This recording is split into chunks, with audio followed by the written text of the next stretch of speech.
Welcome to ಮಾತುಕತೆ. ನಾವು ಸ್ನೇಹಿತರು ಅಂತ ಮಾಡ್ಕೊಳ್ಳೋಕ್ಕೆ ಬಂದಾಗ ಎಷ್ಟೊಂದು ಬದುಕಲ್ಲಿ ಕಾಲೇಜ್ ಇರ್ಬೋದು, ಸ್ಕೂಲ್ ಇರ್ಬೋದು, ಕಾಲೇಜ್ ಇರಬಹುದು, ಯೂನಿವರ್ಸಿಟೀಸ್ ಇರ್ಬೋದು, ಆಫೀಸ್ ಏರಿಯಾಸ್ಗಳಲ್ಲಿರ್ಬೋದು, ಫ್ರೆಂಡ್ಶಿಪ್ ಅನ್ನೋದು ಚೇಂಜ್ ಆಗ್ತಾನೆ ಇರುತ್ತೆ. ಪ್ರತಿಯೊಂದು ಘಟ್ಟದಲ್ಲೂ ಚೇಂಜ್ ಆಗ್ತಿರುತ್ತೆ. ಫ್ರೆಂಡ್ಶಿಪ್ ಅನ್ನೋ ಆ ಒಂದು ಬೋಟು ಶಿಪ್ ಅಲ್ವಾ, ಅಥವಾ ಆ ಒಂದು ಶಿಪ್ಪು ಚೇಂಜ್ ಆಗ್ತಾ ಇರುತ್ತೆ. ಇಲ್ಲ ನಾವು ಕಾಲೇಜಿಂದ ಸ್ಕೂಲಿಂದ ಫ್ರೆಂಡ್ಸು, ಗುಡ್, ಇರಿ, ಚೆನ್ನಾಗಿರಿ. ಬಟ್ ಮ್ಯಾಕ್ಸಿಮಮ್ ಕ್ಯಾರಿ ಮಾಡೋಕ್ಕಾಗಲ್ಲ. 20 ವರ್ಷದ ನಮ್ಮದು, 25 ವರ್ಷದ ನಮ್ಮದು ಕ್ಯಾರಿ ಮಾಡೋಕ್ಕಾಗಲ್ಲ. ಎಲ್ಲೋ ಬ್ರೇಕ್ ಆಗೇ ಇರುತ್ತದು. ನಿಮಗೆ ಒಂದು ಸಮಯ ಬರುತ್ತೆ ಲೈಫಲ್ಲಿ. ಆವಾಗ ನಿಮಗೆ ಅನಿಸುತ್ತೆ, ನಿಮ್ಮ ಇಂಟ್ಯೂಷನ್ ಹೇಳುತ್ತೆ, ಅಂದರೆ ನಿಮ್ಮ ಅಂತರಾತ್ಮ ಹೇಳುತ್ತೆ, ಒಳಗಡೆ ಇರೋ ನಿಮ್ಮ ತನ ಹೇಳುತ್ತೆ, ಯಾಕೋ ನೀನು ಒಳ್ಳೆ ಬಾಂಧವ್ಯ ಇಲ್ಲ ಅನ್ಸುತ್ತಲ್ಲ, ನೀನು ಏನೋ ಮಾತಾಡ್ತೀನಿ, not getting that kind of vibe, ಆ ಎನರ್ಜಿ ಇಲ್ಲ, ಏನೋ ಕ್ರೌಡಲ್ಲಿ ಇರಬೇಕಲ್ಲ ಅಂತಿದ್ದೀನಿ ಅಷ್ಟೇ. ಈ ಫೀಲಿಂಗ್ಸ್ ಬರ್ತಿದೆಯಾ? ಹುಷಾರು, ಎಚ್ಚರಿಕೆಯ ಗಂಟೆ, ಬಿ ಅಲರ್ಟ್ ಅಂತಿದೆ ನಿಮ್ಮ ಇನ್ನರ್ ವಾಯ್ಸು. ನಾನು ಯಾರೇನು ಫ್ರೆಂಡ್ಸ್ ಮಾಡ್ಕೊತೀನಿ, ಅಕ್ಕಪಕ್ಕದಲ್ಲಿರೋರು ಯಾರು? First point.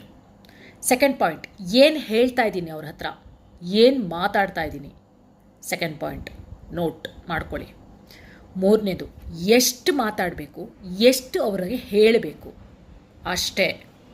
ಥರ್ಡ್ ಪಾಯಿಂಟ್, ಭಯ ಹಿಡಿಸ್ತಿಲ್ಲ, ಪಾಯಿಂಟ್ಸ್ಗಳು ಹೇಳ್ತಿದ್ದೀನಿ, ಹುಷಾರು. ತೀರಾ ನಿಮ್ಮ ಅಂತರಾತ್ಮದ ನೋವುಗಳನ್ನ ಅಥವಾ ನಿಮ್ಮ ವೀಕ್ನೆಸ್ಗಳನ್ನ, ಒಂದು ನೋವುಗಳು, ಎರಡನೇದು ವೀಕ್ನೆಸ್ಗಳು, ಯಾರಿಗೂ ಹೇಳಬೇಡಿ. ಡೋಂಟ್ ರಿವೀಲ್ ಟು ಎನಿವನ್, ಯಾರಿಗೂ ರಿವೀಲ್ ಮಾಡಬೇಡಿ. ಮೂರನೇದು, ಒಂಟಿತನ. ಒಂದು ಟೈಮ್ ಬರುತ್ತೆ, ಅಲ್ಲಿ ಕ್ಯಾರಿ ಮಾಡಬೇಕಾಗತ್ತೆ ಒಂಟಿತನನ್ನು. ಆರಾಮಾಗಿ ಕ್ಯಾರಿ ಮಾಡಿ, ಆಗತ್ತೆ. ಎಷ್ಟೇ ಬ್ಯುಸಿ ಶೆಡ್ಯೂಲ್ ಮುಗಿಸ್ಕೊಂಡು ಬಂದಿದ್ರು ನಾನು ಐ ಆಮ್ ಫೇಸಿಂಗ್ ದಟ್, ಆ ಒಂಟಿತನ, ಅಲೋನ್ ಅನ್ನೋದನ್ನು ನಾನು ಫೇಸ್ ಮಾಡ್ತಾಯಿದ್ದೀನಿ. ಯಾರೂ ನನ್ನನ್ನು ಅರ್ಥ ಮಾಡ್ಕೋತಿಲ್ಲ, ಯಾರೂ ನನ್ನ ಹತ್ತಿರ ಸೇರ್ತಿಲ್ಲ. ನೋ ಪ್ರಾಬ್ಲಮ್, ಆರಾಮಾಗಿ ಅದನ್ನು ಕ್ಯಾರಿ ಮಾಡ್ಬೋದು. ನಿಮ್ಮ ಪ್ಯಾಷನ್ಸ್ಗಳನ್ನೇ ನೀರೇರಿರಿ, ಶುರು ಹಚ್ಕೊಳ್ಳಿ. ಅದು ಯಾವುದೇ ಇರಬಹುದು, ರಂಗೋಲಿ ಹಾಕೋದಿರ್ಬೋದು, ಲೆಕ್ಕಗಳು ಮಾಡೋದಿರಬಹುದು, ಮ್ಯೂಸಿಕ್ ಗಿಟಾರ್ ಬಾರಿಸೋದಿರ್ಬೋದು, ಈ ಥರದ್ದು ಹಲವಾರು ಇರುತ್ತೆ. ಅದಕ್ಕೆ ಕ್ಲಿಂಗ್ ಆಗಿ, ಸ್ವಿಚ್ ಆನ್ ಆಗಿ. ಯಾವುದನ್ನು ಸ್ವಿಚ್ ಆನ್ ಮಾಡಬೇಕು, ಯಾವುದನ್ನು ಸ್ವಿಚ್ ಆಫ್ ಮಾಡಬೇಕು, ಅದು ನಿಮ್ಮ ಕೈಯಲ್ಲೇ ಇದೆ.